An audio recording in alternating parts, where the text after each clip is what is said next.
nuna ikhwatu fa aslihu baina akhawaykum wattaqullah innallah wattaqullaha la'allakum turhamun. Ya ayyuhalladzina amanu la yaskhar qaumun min qaumin asa an yakunu khairan minhum wala nisa'un min nisa'in asa an yakunna khairan minhum wala talmizu anfusakum wala tanabazu bil alqab bi'sal ismul fusuq ba'da iman bi'sal ismul fusuq ba'da iman wa man lam yatub fa ulaika humuz zalimun. Shadaqallahul azim. Bapak Ibu jamaah sholat subuh dan jamaah subuh mubarakah yang insya Allah dirahmati, kemudian diberkati, kemudian dicintai oleh Allah Subhanahu wa Ta'ala. Amin ya rabbal alamin. Serta para santri, anak kita yang sudah hadir rela bangun melawan rasa ngantuk, tidak persoalan yang mudah. Iya Pak, apalagi di usia anak-anak di bawah 15 tahun. Jago subuh itu memanglah sesuatu yang sangat sulit. Aku Pak Ibu 6 tahun di pesantren, itu tamat SD umur 13 tahun. Bangun subuh itu dipaksa itu di jam 4. Itu kalau nggak disiram pakai air itu nggak ada keluar. Itu payah. Ya, kalau zaman kami sama awak dulu kan main laci itu kan biasa saja. Jo laci, jo rotan.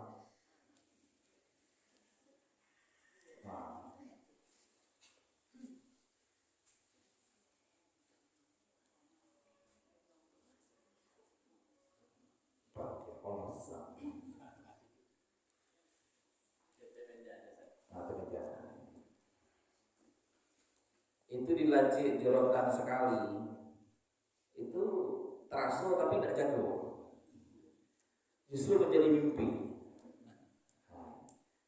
Alaju aja ya baru jago.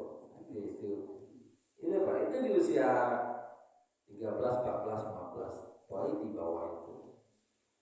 Tidur tuh kalau lala ini tidak susah tuh Pak, apalagi jam 4 subuh sekarang cepat kan, jam 4:43 itu udah bangun. Awak yang sudah paham bahwa subuh itu merupakan kewajiban saja susah, ajur-ajur terlewat. Kalaulah tidak kena persoalan fisik, mungkin sasak ke belakang, mungkin nggak payahnya dia dulu. Alhamdulillah anak-anak kita hadir, dimotivasi dengan berbagai cara. Bapak Ibu jamaah salat subuh yang dirahmati Allah. Bersyukur kita kepada Allah, alhamdulillahirabbil alamin, pada subuh yang berbahagia ini kita masih diberikan oleh Allah kesehatan, dan yang lebih hebatnya lagi kita memanfaatkan kesehatan dan nikmat yang diberikan oleh Allah itu untuk senantiasa beribadah, berbuat baik, beramal soleh. Banyak juga saudara-saudara kita yang diberikan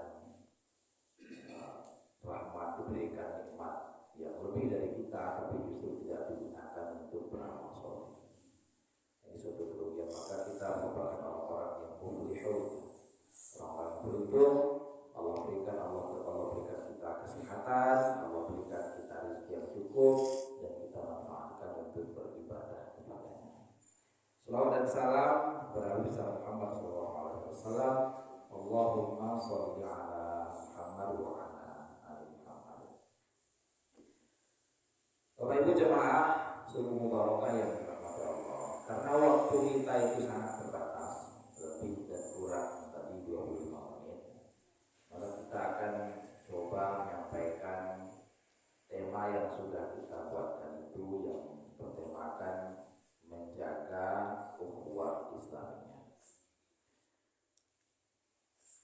Seperti ayat yang sudah saya bacakan tadi itu terdapat dalam surah Al-Hujurat ayat ke-9, bahwa Allah menekankan sekali, Allah sangat memberikan penekanan bahwa innamal mu'minuna ikhwah.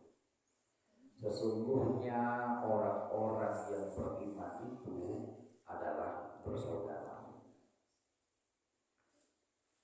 Ini penekanan yang tidak boleh kita abaikan. Bahkan At-Tabari dalam tafsirnya mengatakan bahwa hubungan persaudaraan antara satu mukmin dengan mukmin yang lain itu sama kuatnya dengan hubungan kekeluargaan.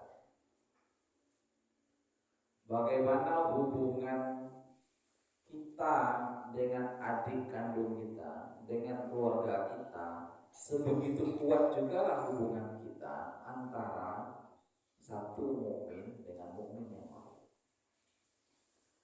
Begitu kuat dan begitu penting.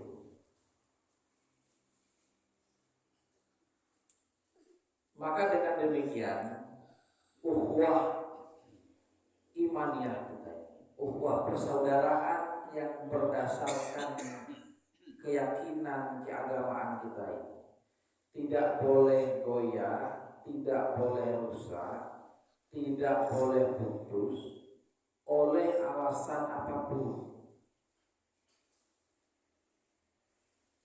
Nah, ini kan kita sedang berada di fase untuk menentukan siapa yang akan menjadi pemimpin daerah kita. Di bulan 11 nanti akan ada pemilihan kepala daerah. Nah, kalau caleg-caleg Pak Bapak Ibu, itu sudah mulai ada semacam keretakan. Padahal orang beriman seluruhnya mengaku beriman.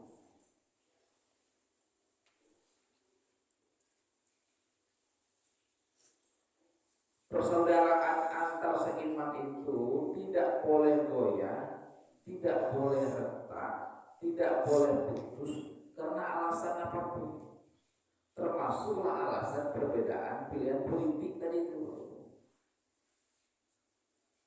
Itu kan kayak gara-gara awak masuk tim sesi A, lalu karena tidak sesuai dengan sama-sama lewat saat itu, sama-sama lewat masjid iman, tapi pilihannya beda. Sama lah dulu misalnya ketika pemilihan presiden, banyak di antara kita yang menjudge kalau bahasa orang yang memilih si Anu dianggap sudah keluar dari keyakinannya. Nah, itu bahaya loh. Agama tidak membolehkan demikian. Bagaimanapun perbedaan pikiran kita, bagaimanapun perbedaan pilihan kita, yang namanya persaudaraan antar mukmin itu tidak boleh goyah. Tidak boleh kita tidak pasamuan, karena hanya persoalan pilihan beda. Maka di dalam ayat 9 itu Allah sangat menegaskan sekali.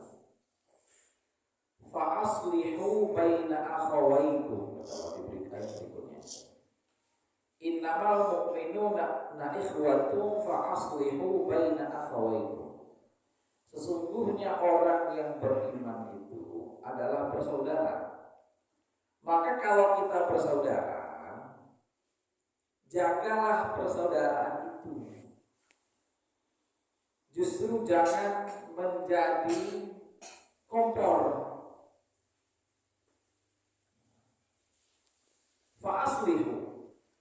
Islah, damaikan, buatkan, ciptakan suasana yang damai. Aku cari di masjid kita itu sangat kuat persaudaraan. Dibangun dengan kegiatan-kegiatan yang seperti yang dilakukan pagi ini. Ada subuh mubarakah, kemudian sholat tasbih, kemudian ada makan bersama. Itu upaya untuk membangun ukhuwah Islamiyah itu, Pak. Dan itu sangat bagus untuk dipertahankan.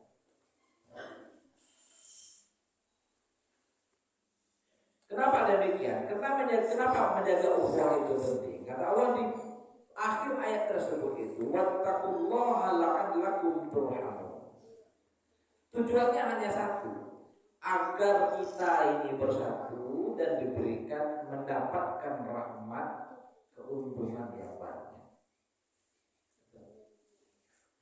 Dalam hadis juga disampaikan, orang-orang yang senantiasa menjaga ukhuwah, menjaga silaturahmi, itu akan diberikan oleh Allah kelapangan rezeki dan kepanjangan umur. Ini sangat bermanfaat sekali. Tidak ada ruginya kalau kita menjaga ukhuwah Islam. Tapi memang di ayat yang ke-10 kita perlu berhati-hati. Kata Allah di ayat yang ke-10, wahai orang-orang yang beriman, berhati-hatilah. Terhadap apa? Terhadap hal-hal yang bisa merusak, hal-hal yang bisa membuat ukhuwah kita ini, hal-hal yang bisa membuat persaudaraan kita ini terputus, pecah. Apa itu hal tersebut? La yaskhar qauman min qaumin. Yang pertama, hal yang bisa membuat persaudaraan itu pecah, hal yang bisa membuat ukhuwah Islamiyah itu putus. Yaskhar qauman min qaumin. Ada satu kelompok yang merasa dia itu lebih baik. Yaskhar. Ini masuk, yo kami lah yang paling baik. Kelompok orang lain dari lo, itu bahaya. Itu bisa merusak. Amal kami lah yang paling bagus. Saya sholat kemarin yang misalnya, saya sholat di masjid imam, sholat subuh, ada kunutnya. Kalau sampai lain kan ada doa. Lalu diklaim, nggak ada. Dalilnya itu. Sampaikanlah ini macam-macam bid'ah ini dan seterusnya. Itu bahaya. Kalau sudah demikian, kata Allah, la yaskhar qauman min qaumin. Tolong dihindari. Dan kita pun tak boleh merasa bahwa kita yang baik. Kenapa demikian? Asa ayyakunu khairan minhum, kata Allah. Bisa jadi orang yang kita anggap tidak baik itu ayyakunu khairan minhum. Justru mereka lah yang baik. Karena kita tidak tahu. Kalau untuk persoalan yang sifatnya akidah saja, kita tidak boleh mengatakan kitalah yang baik, orang tidak baik. Kitalah yang benar, orang bid'ah. Kitalah yang muslim, mukmin yang sebenarnya. Yang lain itu semuanya melakukan penyimpangan. Jadi tidak boleh kita lakukan seperti itu. La yaskhar qaumun min qaumin. Apalagi untuk persoalan-persoalan yang sifatnya praktis, misalnya. Karena saya mendukung si Anu dalam pilkada, lalu kita sampaikan ini loh yang terbaik, yang lain tidak. Lalu disampaikanlah, dibukalah aib-aib. Ini bahaya, nggak boleh. kompetisi dalam memilih pemimpin itu disahkan. Yang tidak dibolehkan itu adalah membuka aib, membuka keburukan orang lain. Apalagi itu saudara kita sesama orang. Di ayat ini itu ada pengkhususan untuk kaum ibu-ibu. Kalau yang tadi yang pertama itu ya suruh kaum min. Di pangkalan berikutnya itu wala nisa'u min nisa'i.